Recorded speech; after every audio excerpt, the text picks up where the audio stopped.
আমাদের এই kitchen market, 1 নম্বর market এবং ডিআইটি মার্কেট সকল ব্যবসায়ী মিলে একটা অভিযোগ দায়ের করা হচ্ছে তেজগাঁও থানায়। এর পরিপ্রেক্ষিতে হচ্ছে ব্যবসায়ীরা মিলে আজকে সকালবেলা 11টা একটা মানববন্ধনের কর্মসূচি ছিল, যা সেখানে ব্যানার নিয়ে একটা মানববন্ধন থাকবে কিচেন মার্কেটের সামনে।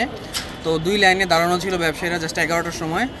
হঠাৎ করে হচ্ছে 20-30 জনের মতো লোক এসে প্রথম আলো থেকে স্লোগান দিয়ে আমাদের যে ব্যবসায়ীরা ছিলেন তারা তো ছিলেন নিরস্ত, কোনো কিছু ছিল না, সবাই ওনাদের উপরে হামলা করা শুরু করে।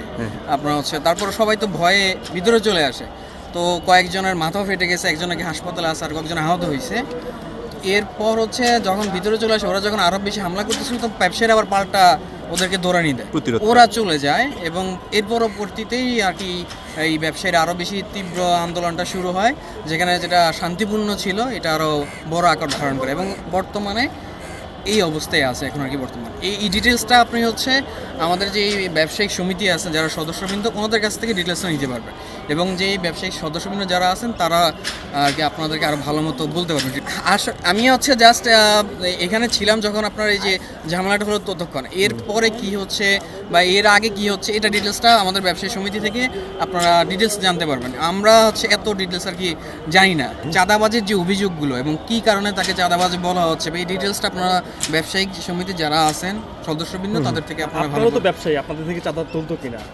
আমাদের থেকে না চাঁদার বিষয়টা তো ওপেন সিক্রেট।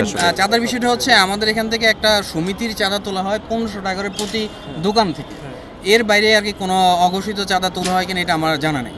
আচ্ছা। আমরা প্রতি দোকানে 1500 টাকা করে দেওয়া হয়, এখানে যে ফ্যান এবং দারোয়ান এবং অন্যান্য যে কষ্ট আছে তার জন্য। কোনটার বিরুদ্ধে দাঁড়িয়েছেন আপনারা? আসলে এটা হচ্ছে 1-2টা ব্যাপারে নয়। এই ব্যাপারটা আপনারা অন্যান্য যে ব্যবসায়ীরা আছেন এবং হচ্ছে আপনারা হচ্ছে অন্যান্য যে ব্যবসায়ী আছেন এবং যে সদস্যবৃন্দ আছেন তাদের কাছ থেকে ইন ডিটেলসে জানতে পারবেন যে আসলে কোনটা আসলে মেইন ইস্যু।